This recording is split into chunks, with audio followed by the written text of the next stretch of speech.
Bienvenidos a una edición más de Pal Congreso. El día de hoy cuento con la visita de un candidato que representa al número 1 en su lista. Es un partido nuevo que tiene mucha expectativa en estas elecciones y es el partido de Perú Libre.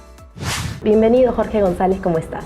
Muy buenos días, Alexandra. Agradecerte la oportunidad que me brindas para poder participar de tu programa. No, gracias a ti por el día de hoy acompañarnos. Cuéntanos un poco, por favor, sobre el partido Perú Libre. ¿Cómo te animaste a ingresar en estas elecciones congresales? Bueno, Perú Libre es un partido político nacional de origen provinciano. Su origen viene desde la región Junín.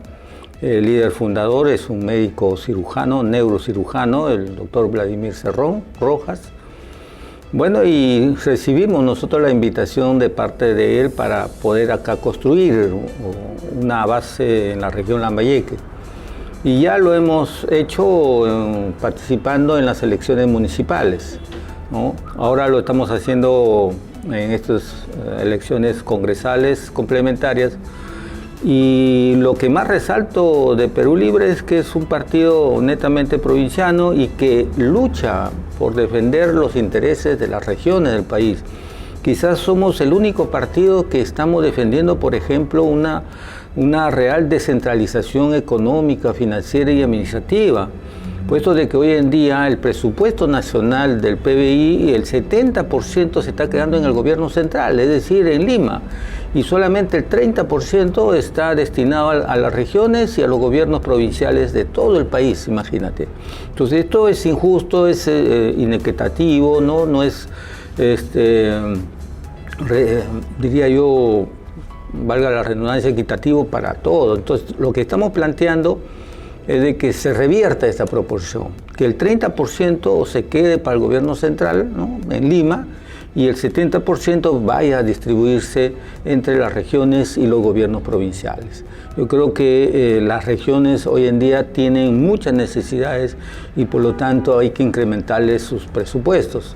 Y así un poco que también evitaríamos la superpoblación que se da en Lima, ¿no? ¿Por qué la población peruana se concentra más en Lima? Porque ahí se mueve todo el sistema económico. Y aparentemente nos brindan más oportunidades a los provincianos, ¿no? Claro, pero en las provincias estamos abandonados, entonces hay una falta de equidad en cuanto a la distribución de los recursos económicos. Y eso contribuiría también a que pudiéramos tener mayor presupuesto para solucionar la compleja problemática que vive en la región del país. Acá nomás en la región Lambayeque, los hospitales que están relacionados a mi profesión no tienen instrumental, no tienen medicamentos, falta personal, faltan médicos especialistas, ¿no? Porque a mis colegas les es más rentable en la actividad privada que estar trabajando para el Estado, y esto porque no hay los presupuestos correspondientes. Entonces, si revertiríamos esta situación de dotarles de mayor presupuesto a las regiones, entonces yo creo que no solamente el sector salud, sino educación, el sector productivo de la micro, pequeña y mediana empresa se reactivaría y podríamos salir con mayor rapidez de estas recesiones económicas que actualmente estamos viviendo, ¿no? Como médico, ¿tú has visto las noticias lamentables de las serias deficiencias que tenemos en el hospital regional? Que hay una falta de voluntad política, de capacidad de gestión por nuestros gobernadores regionales. ¿De qué manera tú, como congresista, de llegar en este periodo, podrías ayudarnos a fiscalizar los recursos de nuestro departamento? Mira, Alexandra, lo que nos está faltando es un sistema en donde el Ministerio de Salud a nivel nacional se convierta en el ente rector de todas las instituciones que nos brindan salud. Hoy en día tenemos tres entidades, lo que es el Ministerio de Salud, que es el MINSA, tenemos E-Salud, que es la Seguridad Social, y tenemos la Fuerza de la Sanidad, que corresponde al sector militar, policial. Todas estas entidades trabajan divorciadas una del otro, a pesar de que el Estado es uno de los principales inversionistas en cada de estos sectores. Entonces, no existe un sistema en donde el Ministerio pueda monitorizar, por ejemplo, las adquisiciones, ¿no? Hoy día, por ejemplo, faltan incubadoras en el Hospital Regional del MINSA, falta un tomógrafo en E-Salud, los hospitales. Pero ¿quién dirige, quién planifica ¿Quién ejecuta las necesidades en cuanto a infraestructura, a instrumental, a medicamentos? Nadie. Cada uno divorciado uno del otro. En las vacunas, por ejemplo, también sucede lo mismo. Cada uno adquiere su dotación de vacunas. Finalmente, se pierden las vacunas y se pierden millones de soles, ojo, no se pierden miles de soles en vacunas, millones.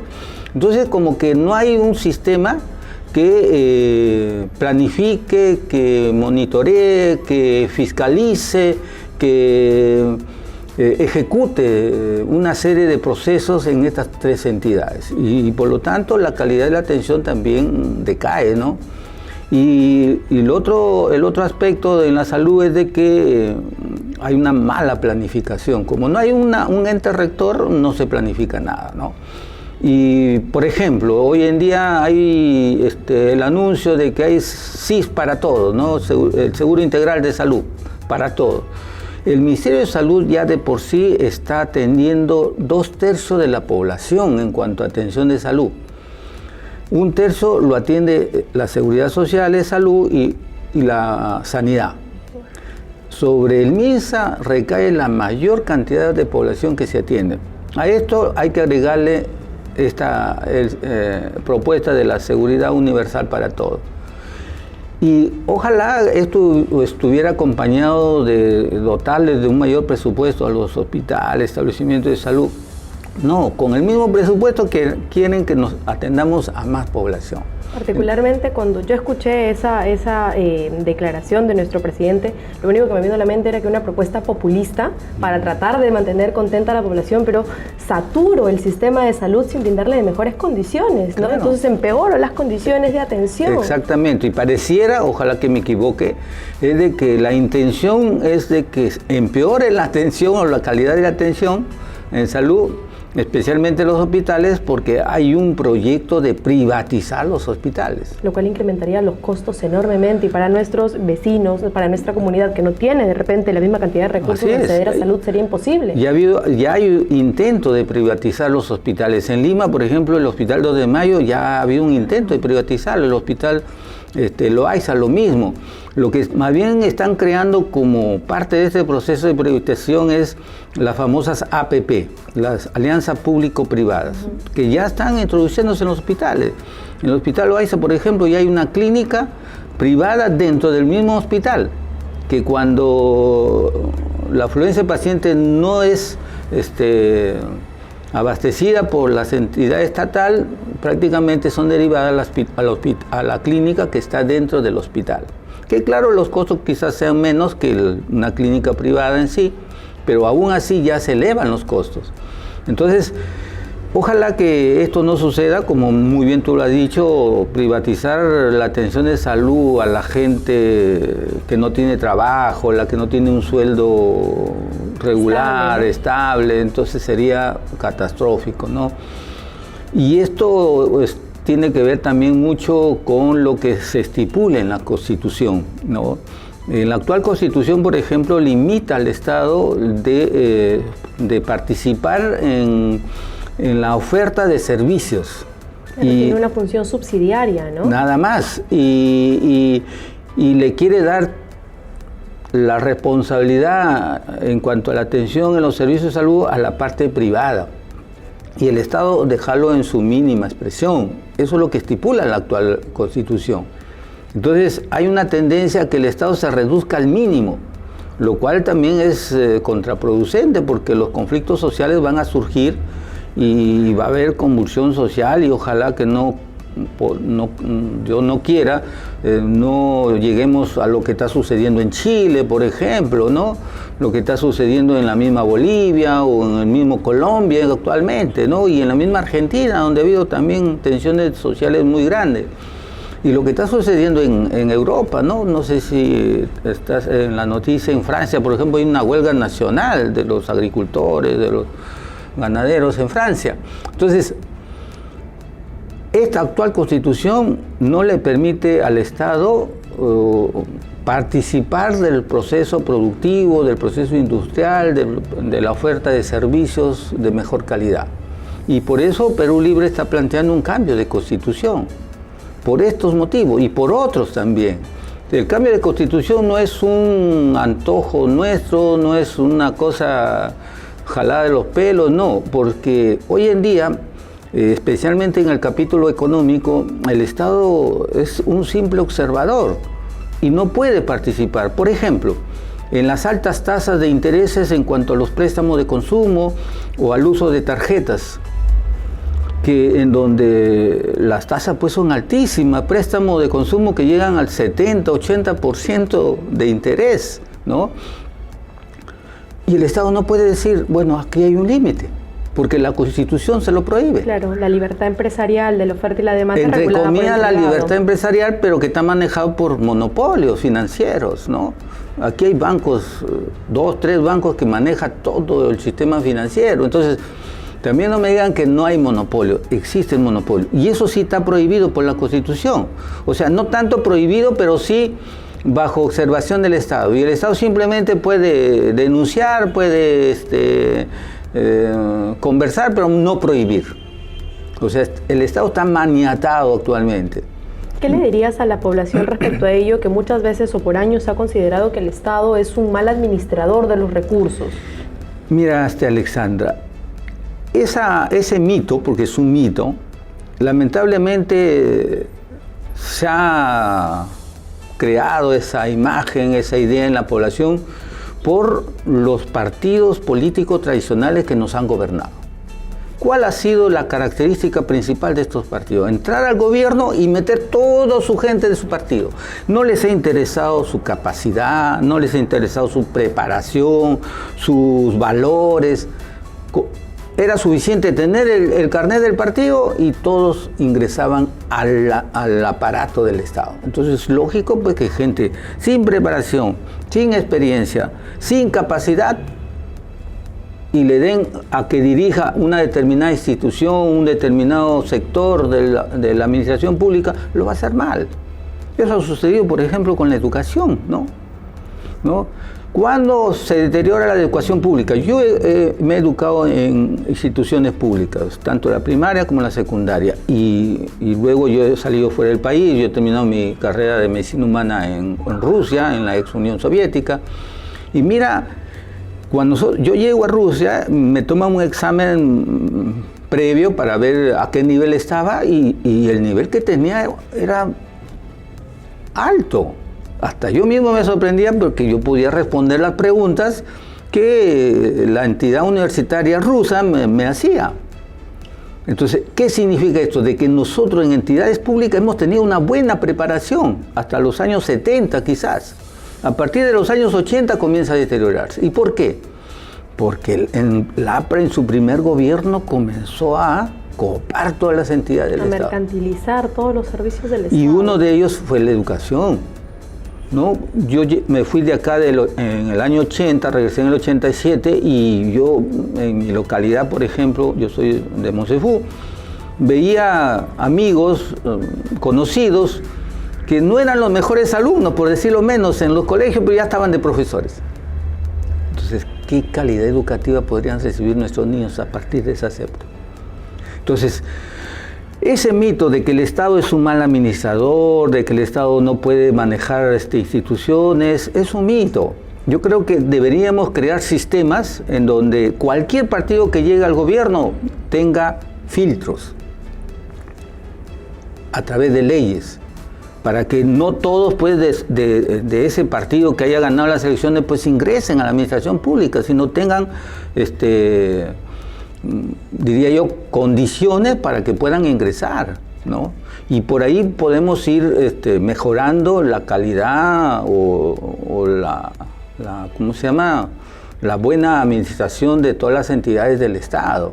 Mira, eso también de que el Estado no puede manejar nada también es otro mito, porque mire, en Chile, ¿quién administra el cobre en Chile? Es el Estado chileno, ¿no? Y así, la Telefónica misma, que tenemos aquí en el Perú, ¿quién es el principal socio de la Telefónica? Que es de origen español, el Estado español. O sea, el Estado sí puede participar en entidades, de repente en alianza con el sector privado. Y lo que nosotros estamos planteando, En el sector minero, por ejemplo, ¿por qué vender la mina en bruto, con materiales sin darle un valor agregado? ¿Por qué el Estado no dice, bueno, yo te vendo la mina, pero ya, tú coges el 51%, el Estado coge el 49%?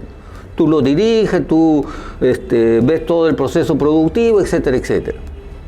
Pero ya le está quedando el 49% de los ingresos de ese proyecto minero para el Estado.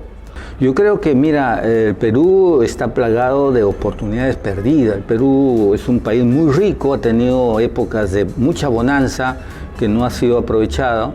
Hoy en día hemos reducido el Estado, no hay producción industrial porque hemos firmado convenios de libre mercado y todo el mundo nos viene y nos vende y ha quebrado a la industria nacional, ¿no? La industria textil, por ejemplo, en Gamarra, que era una de las más prósperas, la más pudiente, que incluso habíamos empezado a exportar camisetas, producción textil a otros países. Hoy en día está en quiebra. ¿Y por qué? Porque hemos permitido que artículos chinos, que son muy baratos porque están, aparte de subsidiados, no les cobran aranceles, ¿no? Por el libre mercado, entonces invaden pues un polo que la industria nacional de repente lo estaba vendiendo a 10 soles y viene un producto chino y lo vende a 3 soles o 5 soles. Entonces ha quebrado la industria nacional. Entonces yo creo que eso tiene que cambiarse, y para que se pueda cambiar hay que cambiar la Constitución, ¿no? Necesitamos reactivar el desarrollo industrial del país, ¿no? Tenemos que comenzar a aprovechar nuestras riquezas, ¿no?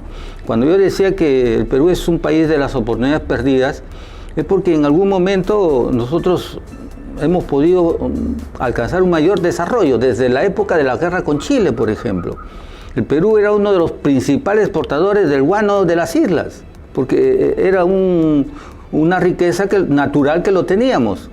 Claro, después se nos fue arrebatada por la guerra con Chile, pero bueno, pasó eso, después vino el boom de la harina de pescado. Nosotros llegamos a ser el primer productor de harina de pescado.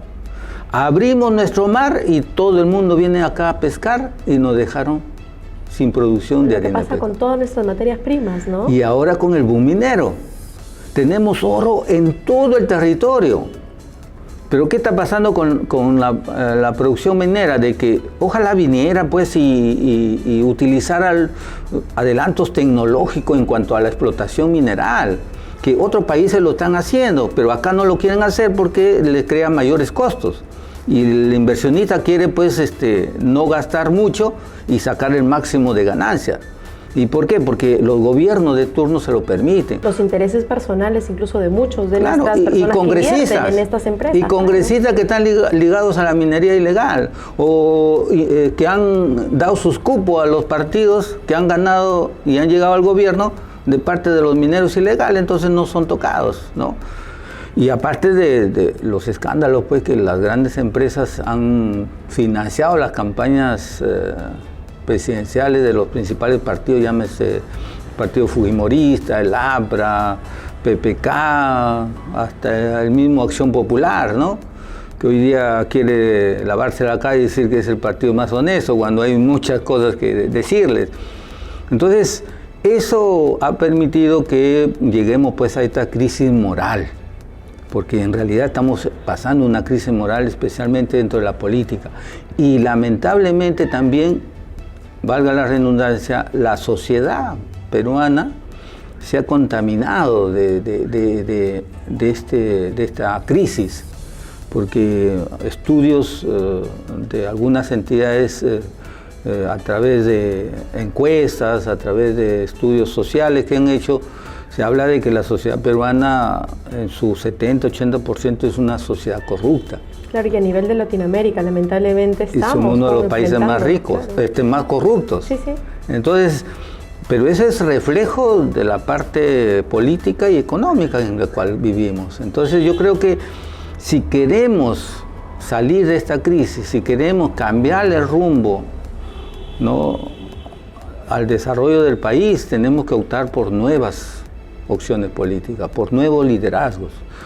Yo vengo luchando desde muy joven, he sido dirigente estudiantil en la época de mi colegio, después he sido de la universidad también, he sido dirigente estudiantil, he sido presidente del Frente de Defensa de mi distrito de Monsefú, donde hemos fiscalizado proyectos de inversión como agua y desagüe. En la época de Alan García, no sé si tendrás conocimiento, en el segundo gobierno aprista, acá en la región Lambayeque se ejecutaron como 20 proyectos de agua y desagüe.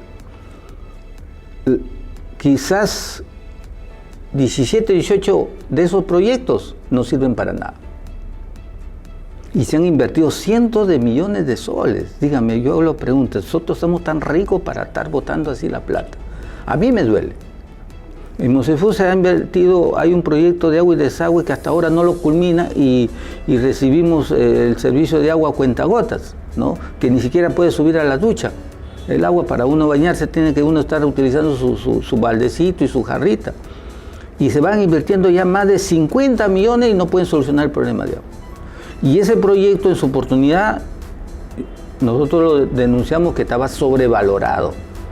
El proyecto inicial contenía 48 millones, pero cuando se fiscalizó estaba sobrevalorado en más de 20 millones. Mira, ¿y cómo lo habían sobrevalorado? En su sobredimensionamiento. Habían distancias, por ejemplo, entre el punto de bombeo a la laguna de oxidación, en el expediente técnico decía que eran 11.000 metros, o sea, 11 kilómetros, cuando en realidad había un solo kilómetro. Los famosos elefantes blancos a los que estamos acostumbrados por antiguas prácticas políticas. Era una sobrevaloración, ¿no?, escandalosa, ¿no? Que cuando hicimos la denuncia a la Contraloría mandó una comisión y tuvo que paralizar el proyecto porque era escandaloso, ¿no? Los medidores, por ejemplo, Excel tiene registrado 5.500 viviendas en Monsefú y en el proyecto decía que había que comprar 10.000 medidores, o sea, para 10.000 viviendas. O sea, ¿de dónde iban a sacar tanto? Entonces, nos está faltando, uno, hacer una labor fiscalizadora. ¿Dónde estuvieron los congresistas que hoy día están disueltos? Brillaron por su ausencia. Estaban más defendiendo a sus líderes que estaban comprometidos por actos de corrupción. Pero nadie fiscalizó. ¿Cómo se ejecutan los presupuestos en las diversas entidades de acá de la región? Nadie sabe. Por eso es que suceden casos como que en algún hospital no haya incubadoras para los neonatos, por ejemplo. Porque nadie fiscaliza. ¿Qué más quieren los que administran estas entidades? Hacen lo que quieren, ¿no? Entonces yo creo que los futuros congresistas, aparte de legislar, tienen que fiscalizar, ¿no? Y fiscalizar empezando desde sus regiones. Y luego también, lógicamente, fiscalizar algunos proyectos de dimensión nacional, ¿no? Y otro de los aspectos es de comenzar a cambiar también, hacer reforma dentro de los principales poderes del Estado, ¿no? Nosotros estamos planteando de que la inmunidad parlamentaria deba abolirse, pero no solamente la inmunidad parlamentaria, sino la inmunidad también que tienen los jueces supremos, los fiscales, que tienen los ministros y, ¿por qué no?, también el presidente. Perú Libre pretende continuar con las reformas que fueron presentadas. De las 12 reformas, hemos aprobado hasta el momento 4 o 5 proyectos de reforma. ¿Ustedes van a continuar con ese paquete de reformas? Claro, porque eso nos daría un punto de quiebre para ir cambiando los destinos de nuestro país, ¿no? Entonces, la inmunidad tiene que descartarse, tiene que abolirse en todas estas instancias, no solamente en el Congreso. Y de paso también quitarles algunos privilegios a los congresistas, ¿no? El hecho que lleguen al Congreso, pues, pareciera que se convierten en una casta superior, intocable y superior al común de nuestros conciudadanos, ¿no? Por ejemplo, tienen un seguro social en cuanto a atención de salud en clínicas privadas, ¿no? Y el común de los peruanos pues tiene que esperar 1, 2, 3 meses para que le puedan dar una cita médica. Entonces, yo creo que el congresista tiene que estar al nivel de los ciudadanos peruanos, ¿no? Yo propongo que aporten los congresistas, pero a la seguridad social y que vayan a atenderse, porque, bueno, yo utilizo con frecuencia la seguridad social, a pesar que soy médico, y hay que estar al nivel de todos. Nosotros no somos superiores ni inferiores a nadie, tenemos que respetarnos entre nosotros. Tenemos que buscar reformas dentro del Poder Judicial, del Ministerio Público. Los cargos como presidente del Poder Judicial no pueden digitarse de acuerdo al actual sistema, ¿no? Porque llega un presidente o llega un juez a ocupar la presidencia del Poder Judicial, ¿no? Con denuncias de haber integrado bandas o haber cometido corrupción, ¿no? Pero sin embargo, por el actual sistema, lo colocan de presidente del Poder Judicial. Entonces, claro, se espera ahora que con la Junta Nacional de Justicia podamos reestructurar. Pero también darle, ¿no?, poder a la población. ¿Por qué no elegir al presidente del Poder Judicial y al fiscal de la Nación a través del voto popular? Claro, de manera reciente, los colegios profesionales, como el Colegio de Abogados de Lambayeque, ha realizado un referéndum para ratificar a jueces y fiscales en el departamento, ¿no? En su mayoría han salido aprobados. Pero yo creo que es porque no se han tomado el tiempo todavía de medir la evaluación correcta que le corresponde a cada uno de ellos. Entonces tienen que haber cambios, porque con el actual Poder Judicial no avanzamos nada. No podemos ni controlar la delincuencia, ¿no? No es posible que un policía honesto capture a un delincuente infragante, ¿no?, con las manos en la masa, lo lleve al juez o lo lleve al fiscal y lo libera. Así es, Jorge. Nos ha ganado el tiempo. Ha sido un placer poder conversar contigo sobre aquellas propuestas que en el tema de salud, que es una necesidad pública, nos interesa mucho a la ciudadanía y sobre todo a nuestro departamento, que hemos tenido ejemplos lamentables de lo que es carecer de medidas adecuadas en el tema de salud. Te invito, por favor, a decirle a la ciudadanía una vez más tu nombre, el partido por el que vas y por qué eres una opción adecuada para nuestro departamento. Bueno, mi nombre es Jorge González Gamarra, soy médico cirujano de profesión. Estoy participando en el Partido Político Nacional Perú Libre, que es de origen provinciano. Estamos proponiendo medidas muy diferentes a los demás partidos. Queremos una verdadera descentralización, queremos una reforma dentro de los poderes del Estado, especialmente del Poder Judicial. Necesitamos comenzar a participar del proceso productivo. El Estado tiene que contribuir en el desarrollo industrial, una industria nacional que hoy en día prácticamente ha desaparecido. Queremos cambiar la forma de ser política. La política no puede continuar siendo un negocio donde algún empresario te financia la campaña y luego tienes que devolverle los favores a través de leyes, perjudicando los intereses nacionales. La política no puede ser un negocio, es vocación de servir. Y en esa tarea estamos nosotros, Perú Libre. Nuestro símbolo es el lápiz y mi número es el 1. Apóyame, queremos cambiar el país con tu voto. Gracias. Muchas gracias, Jorge, por haber estado el día de hoy con nosotros. Él fue Jorge González, representante de Perú Libre, va con el número 1. Es una nueva opción también para el departamento de Lambayeque. No se pierdan nuestros siguientes videos donde mostraremos a más candidatos y opciones para los que tentan el curul en el Congreso de la República en estas elecciones por nuestro departamento y de seguirme en todas mis redes sociales como La Chirinos. Nos vemos.